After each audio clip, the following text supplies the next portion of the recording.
Assalamualaikum semuanya, perkenalkan nama saya Rani Asoka dari 12 IPA 1 nomor absen 30.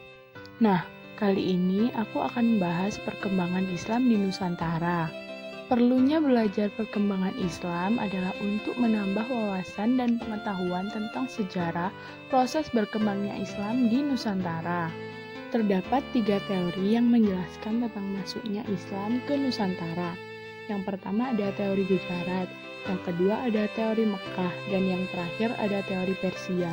Baik teori Gujarat maupun teori Persia menyatakan bahwa Islam datang ke wilayah Nusantara pada abad ke-13 Masehi. Sedangkan teori Mekah menyatakan bahwa Islam dipercaya tiba di Indonesia pada abad ke-7 Masehi. Selanjutnya adalah cara penyebaran Islam di Nusantara. Yang pertama melalui jalur perdagangan, yang kedua pendidikan, yang tiga pernikahan, yang keempat tasawuf, yang kelima politik, dan yang terakhir kesenian. Cara penyebaran yang pertama adalah melalui perdagangan.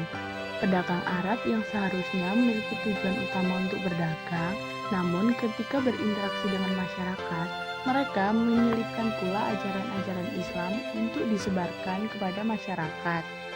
Cara yang kedua adalah melalui bidang pendidikan. Para pedagang Arab ketika menunggu pergantian musim, mereka mengajar penduduk sekitar yang tertarik dengan ajaran agama Islam. Cara yang ketiga adalah melalui pernikahan. Para pedagang Arab banyak yang tertarik untuk memutuskan menikah dengan wanita Indonesia.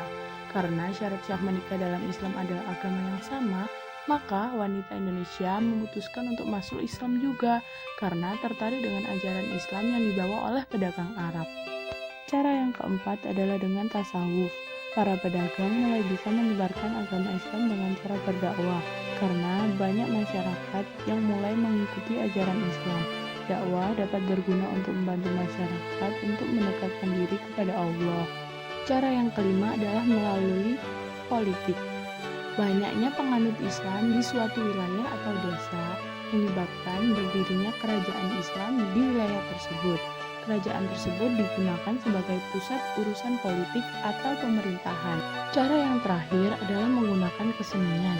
Kesenian berupa wayang, tembang atau lagu yang diselipkan kalimat syahadat dan ajaran Islam yang sangat menarik dan menyenangkan, sehingga menarik perhatian masyarakat. Selain itu, terdapat faktor-faktor lain yang mendukung masuknya Islam di Indonesia. Yang pertama, syarat masuk Islam sangatlah mudah, hanya dengan membaca 2 kalimat syahadat. Yang kedua, tidak adanya sistem kasta dalam agama Islam. Yang ketiga, biaya dalam proses keagamaan Islam sangatlah murah. Yang keempat, Islam hadir sesuai dengan budaya Nusantara. Yang selanjutnya ada perkembangan Islam di Nusantara. Yang pertama ada Pulau Sumatera. Diperkirakan pada abad ke-7 di daerah Sumatera merupakan tempat perdagangan yang sangat ramai. Para pedagang muslim saat pergantian musim biasanya berdakwah karena banyak masyarakat yang memeluk Islam. Maka menyebabkan runtuhnya kerajaan Sriwijaya pada abad ke-13 dan berdirilah kerajaan Islam yaitu Samudra Pasai. Yang selanjutnya adalah Pulau Jawa.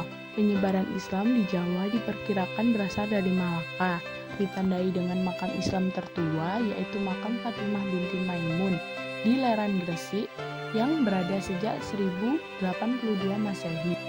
Yang terakhir adalah Pulau Sulawesi. Diperkirakan agama Islam masuk ke dalam Pulau Sulawesi terjadi pada abad ke-16, ditandai dengan berdirinya kerajaan-kerajaan Islam seperti Kerajaan Gowa dan Kerajaan Palu. Ada pula tokoh-tokoh yang berperan dalam sejarah perkembangan Islam di Nusantara.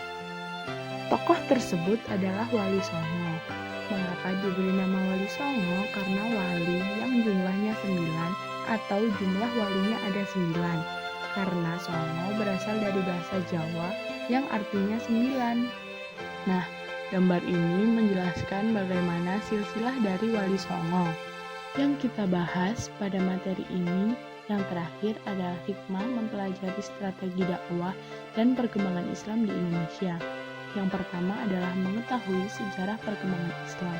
Yang kedua, kita dapat mengetahui bahwa penyebaran Islam di Indonesia menggunakan banyak strategi. Yang ketiga, kita dapat mengetahui bahwa dakwah yang diterima masyarakat adalah dakwah yang menarik. Yang keempat, kita dapat mengetahui bahwa tiap umat Islam berkewajiban mendakwahkan agama Islam.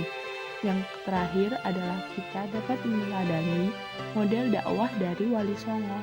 Sekian yang dapat saya sampaikan. Mohon maaf jika ada kekurangan atau kesalahan. Terima kasih. Wassalamualaikum warahmatullahi wabarakatuh.